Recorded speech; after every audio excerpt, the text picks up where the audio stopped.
Bonjour à tous, on commence cette revue de presse avec les matchs qui avaient lieu hier soir. On prend la direction donc de l'Angleterre où avaient lieu les 32e de finale de la FA Cup. Face à Aston Villa, Liverpool n'a fait qu'une bouchée de l'équipe de gamins des Villains dont l'équipe première était à l'isolement. Pour le Daily Star, les Reds ne plaisantent pas avec cette victoire 4-1. Dans le même temps, Wolverhampton s'est défait de Crystal Palace avec un court succès 1-0.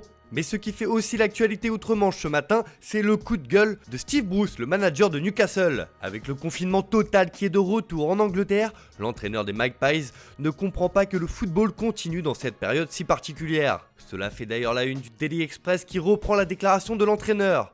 Il est moralement incorrect de continuer à jouer, a-t-il admis, même si d'autres coachs de Première Ligue ne sont pas sur la même longueur d'onde, comme José Mourinho. On jouait aussi en Allemagne hier avec la 15e journée de Bundesliga. Et la grosse surprise, c'est la défaite du Bayern Munich contre le Borussia Mönchengladbach, 3-2. Les Munichois menaient pourtant 2-0 en première mi-temps, mais se sont fait reprendre par une surprenante équipe de Gladbach qui n'a rien lâché. Cela fait la une de Bild qui estime que le Bayern a dérapé à Gladbach. Les Bavarois restent en tête du championnat mais seulement à 1 point du dauphin Leipzig qui joue cet après-midi contre le Borussia Dortmund. De son côté, Kicker met en avant la belle performance de Jonas Hoffmann, le milieu de terrain de Gladbach, qui a sonné la révolte et a mené son équipe vers la victoire face à un Bayern erratique. Si la plupart des championnats européens vont jouer ce week-end, rien n'est moins sûr en Espagne. En effet, la péninsule ibérique subit un épisode neigeux très important depuis 2 jours, et cela pourrait avoir des conséquences sur la 18e journée de Liga. Comme le souligne AS sur sa couverture, la tempête Filomena gèle la Liga. D'ailleurs, il est arrivé une drôle de mésaventure au Real Madrid.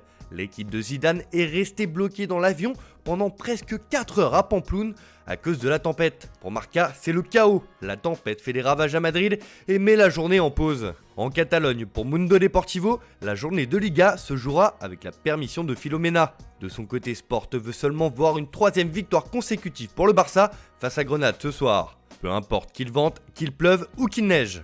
On prend la direction de l'Italie, où c'est le Mercato qui fait les gros titres des journaux du pays ce matin. On commence avec le Corriere dello Sport qui affiche en une le litige qui oppose Christian Eriksen à l'Inter. Alors que le joueur a plusieurs fois fait part de ses états d'âme concernant son temps de jeu, voilà que son agent va attaquer le club lombard devant la commission du comité olympique italien pour une commission qui ne lui a toujours pas été versée après le transfert du Danois en janvier 2020. Décidément, les relations entre Eriksen et les Nerazzurri sont très compliquées. De son côté, Tuttosport annonce que la Juventus touche au but pour Brian Reynolds.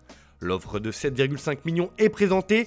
Le Texan est à 2 pas des Bianconeri qui l'enverront à Benevento 6 mois car le club piémontais a trop de places extra-communautaires pour le moment au sein de son effectif. Le jeune latéral aura donc le temps de s'adapter à son nouveau championnat. De son côté, la Gazzetta dello Sport annonce que l'Inter fait le forcing pour Leandro Paredes du PSG. C'est le seul désir d'Antonio Conte pour ce mercato.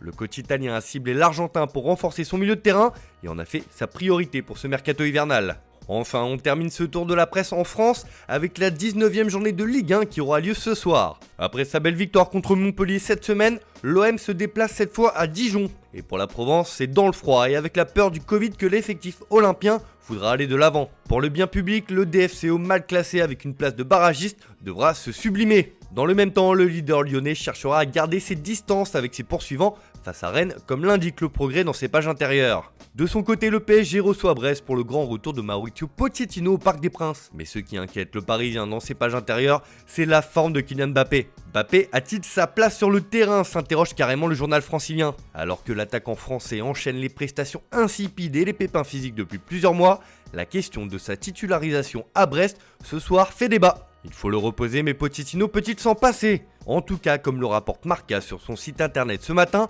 le club de la capitale privilégie toujours la prolongation de Neymar Junior en premier lieu avant de s'attaquer à celle du champion du monde 2018. L'ancien du Barça est ainsi considéré comme prioritaire et le quotidien ibérique explique que le joueur est clairement ouvert à la signature d'un nouveau contrat avec le champion de France. Ce qui n'est pas forcément le cas de son coéquipier français qui laisse traîner les choses depuis plusieurs mois. Et l'arrivée de Pochettino ne devrait rien changer aux intentions des dirigeants parisiens.